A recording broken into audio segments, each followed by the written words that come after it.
পৰিছে আৰু ঠায়ে ঠায়ে বজ্ৰ পৰি কেইবাজনো লোকৰ মৃত্যু হোৱা খবৰ আহি পৰিছে আৰু এতিয়া হেহতীয়াভাৱে দেখিবলৈ পোৱা গৈছে জনিয়াত বজ্ৰ পৰি এগৰাকী 14 বছৰীয়া কিশোৰীৰ মৃত্যু হোৱা খবৰ আহি পৰিছে আমি এই মুহূৰ্তত দৃশ্যখন দেখুৱাবলৈ চেষ্টা কৰিম আৰু ইতিমধ্যে আমি আপোনালোকক জনাইছো যেনেকৈ এতিয়া দেখিবলৈ পোৱা গৈছে কালিৰ ভাগৰে পৰা অৰ্থাৎ দেওবাৰৰ ভাগৰে পৰা যেনেকৈ দেখিবলৈ পোৱা গৈছে সমগ্ৰ ৰাজ্যজুৰি মুখলধাৰ বৰষুণ প্ৰান্তে প্ৰান্তে এতিয়া বজ্ৰ পৰাৰো খবৰ আহি পৰিছে আৰু এতিয়া দেখিবলৈ পোৱা গৈছে বজ্ৰ পৰি থিতাতে মৃত্যু আকোৱালি লৈছে এগৰাকী 14 বছৰীয়া কিশোৰীয়ে আমি আপোনালোকক জনাইছো এতিয়া দেখিবলৈ পোৱা গৈছে জনিয়াত এই ঘটনা সংঘটিত হৈছে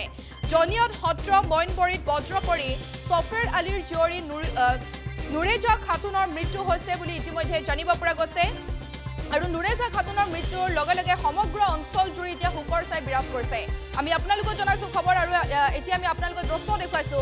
এনেদৰে এতিয়া দেখিবলৈ পোৱা গৈছে বিভিন্ন প্ৰান্তত যেহেতুকে মুখলধাৰ বৰষুণৰ ফলতে এক প্ৰকাৰ সাধাৰণ জনজীৱন স্তব্ধ হৈ পৰা পৰিলক্ষিত হৈছে কৰবাত যদি দেখিবলৈ পোৱা গৈছে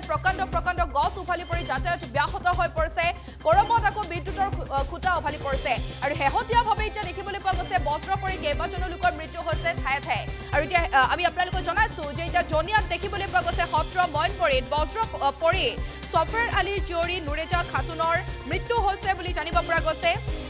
আৰু বেকি নদীৰ পাৰত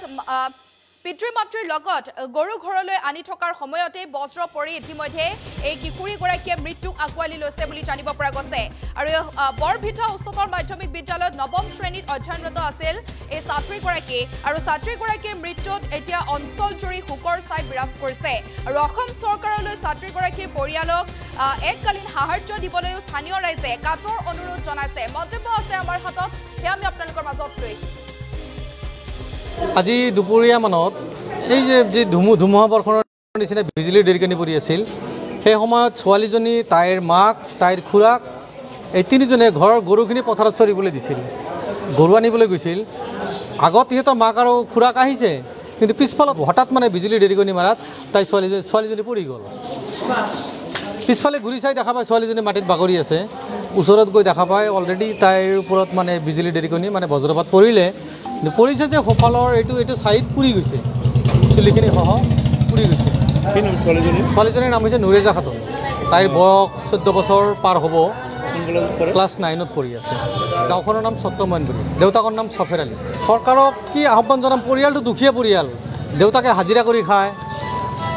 আৰু ঘৰত 2-3টামান গৰু পুহি আছে এইখিনিৰে পৰিয়ালটো কোনোমতে পোহপাল দিয়ে চৰকাৰক মানে এইখিনি আহ্বান জনাম যেহেতু প্ৰাকৃতিক দুৰ্যোগ ইয়াক ভেটা দিয়াৰ ক্ষমতা কাৰো নাই চৰকাৰলৈ আহ্বান এইখিনিয়ে জনাম চৰকাৰ যাতে দুখীয়া পৰিয়ালটোৰ প্ৰতি অলপ সঁহাৰিৰ দৃষ্টিৰে চায় হঠাৎ কৰি মানে বজ্ৰপাত হ'ল আমি ঠাটা পৰা বুলি কওঁ এই ঠাটা পৰি ছোৱালীজনী হঠাৎ কৰি মৃত্যু হ'ল ছোৱালীজনীৰ নাম নুৰেজা খাতুন স্কুলত পঢ়ে নেকি স্কুলত পঢ়ি আছে ক্লাছ 9ত পঢ়ে কোন ঠাইত আমাৰ এই বৰবিটা স্কুলত পঢ়ে কোন ঠাইত এইটো সত্ৰ মইনবৰী গাঁৱত এই হঠাৎ কৰি বৰষুণৰ টাইমত বিজুলী